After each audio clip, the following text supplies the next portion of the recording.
Thank you. Thank you very much. Thank you. Thank you very much. Thank you. First of all, Admiral Newsom, thank you for welcoming us, and thank you for the fine work that you and your colleagues do here every day to make our country stronger in so many ways. Congressman Hoyer, thank you for your leadership. Thank you for being with us today on Independence Day and for what you do every day for this district and for our nation. I'd like to say a special word of thanks to Craig Copey, who saved both of our lives out there when the Eagle got a little nervous. She wanted to be free even more than we wanted to free her, I think. And to Jamie Clark and to all those here who work to conserve our nation's treasures. We have federal employees here. We have some state employees here from Maryland who are devoting their careers to preserving our environment, our natural resources, and our precious species. And I'd like to ask all the rest of us on this Independence Day to thank them for what they do for America. Thank you very, very much.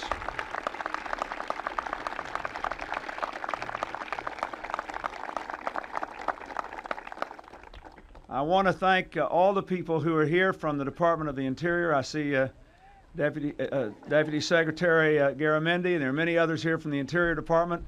We've seated this crowd today. And I want to say a special word of thanks to Bruce Babbitt. We have fought in many ways to try to make sure that America would enhance the quality of its environment and enhance the diversity and strength of its natural resources as we continue to grow the economy and move into the 21st century. I said when I sought this position in 1992 that I did not believe that we could march into the 21st century and leave our children and grandchildren the legacy they deserve unless we found a way to grow the American economy and preserve the environment, enhance our natural resources. Bruce Babbitt has been the point person in that endeavor.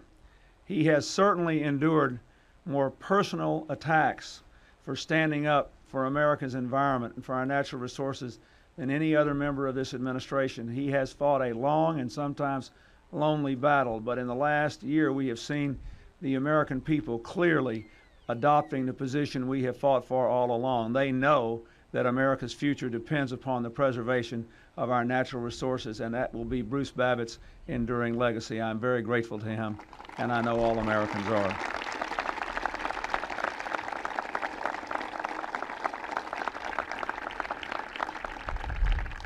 I want to thank the state officials from Maryland who are here, including the Maryland State Treasurer, Richard Dixon, and Senator Mike Miller, the President of the Maryland Senate, and other senators and delegates who are here, and the people from St. Mary's County, the county commissioners who are here. I thank all of them for coming. I thank John Griffin, the Secretary of the Maryland Department of Natural Resources. And I'd like to ask, since Jamie recognized them, I'd like to ask Molly Beattie's aunt and uncle to please be recognized, Herb and Michelle Morris. Would you all stand up and be recognized? Thank you so much for being here today. Thank you. I want to say a few words about Independence Day and American Eagles. But before I do, I'd like to take just a moment on our Independence Day to celebrate and applaud the freedom and independence exercised yesterday in another part of the world. As people who cherish the right to choose our leaders and have a say in our nation's destiny, we should take just a moment on our Independence Day and reflect on what happened in Russia yesterday. When I was a boy growing up, it would have been unthinkable that in just a few decades, the Soviet Empire would be no more. The Soviet Union would be a collection of independent countries, and the great Russia would be a free country with free elections. Millions and millions of Russians, well over 60% of the eligible voters, returned to the polls yesterday and cast a free and open vote for Russia's democratic future. This is a historic achievement. The Russian people have turned their back on tyranny. They are turning the corner toward freedom. They and their leaders have cleared another important hurdle in building a new and enduring democracy. While the final results have not yet been announced, it is clear that a substantial majority of the Russian people voted for President Yeltsin and for the path of reform. I want to congratulate President Yeltsin on his re-election. Has a nice ring to it. I want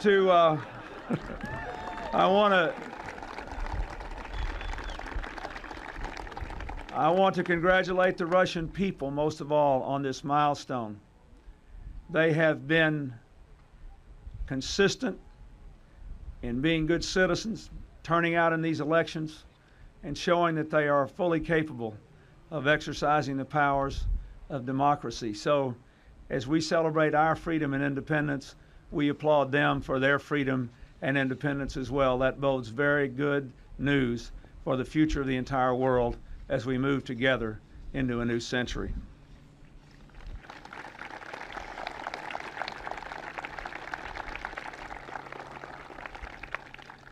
I think it is altogether appropriate for us to begin the celebration of our democracy on the 4th of July with the celebration of the rebirth of our national symbol. After our nation was founded 2 centuries and 2 decades ago, the founders chose the bald eagle to represent all that America stands for. The American president has always carried that symbol everywhere, as I have here today. Since Secretary Babbitt mentioned it, and since Benjamin Franklin had such a good sense of humor, I'm sure he would be amused to know that many people identify those of us in public life with turkeys as often as eagles, I think.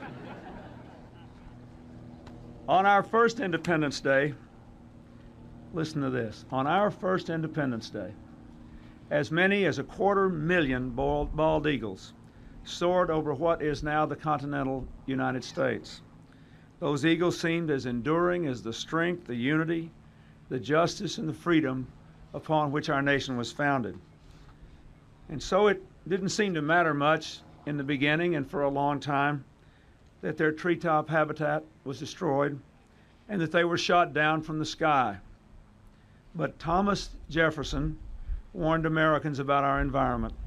He wrote, "For if one link in nature's chain might be lost, another might be lost, until the whole of things will vanish by piecemeal." The bald eagle, the symbol of Jefferson's words in our Declaration of Independence, became a symbol of his warning as well. They became the victims of vanishing forests and poisonous pesticides. And 25 years ago, there remained only 400 pairs of bald eagles in the lower 48 states. Our noble bird was dying off. That make our country take a good look at itself. We saw our dirty lakes and streams, and we began to clean them. We saw soot and began to remove it and other dangerous particles from the air. We saw waste sites bordering places where families live and children go to school, and we began the work of removing hazards from our soil. We banned DDT, and both parties came together to pass the Endangered Species Act. Because America made this commitment to work together, we began to make our environment whole. We renewed our compact with nature. On this Independence Day, let me say to all Americans, we must not do anything that would weaken our health and safety and environmental laws. The freedom to breathe clean air, drink safe water, pass a safe world to our children, to share our environment with God's other creatures.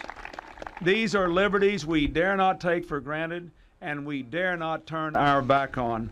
Let us rededicate ourselves to our common, nonpartisan American commitment to preserve the environment.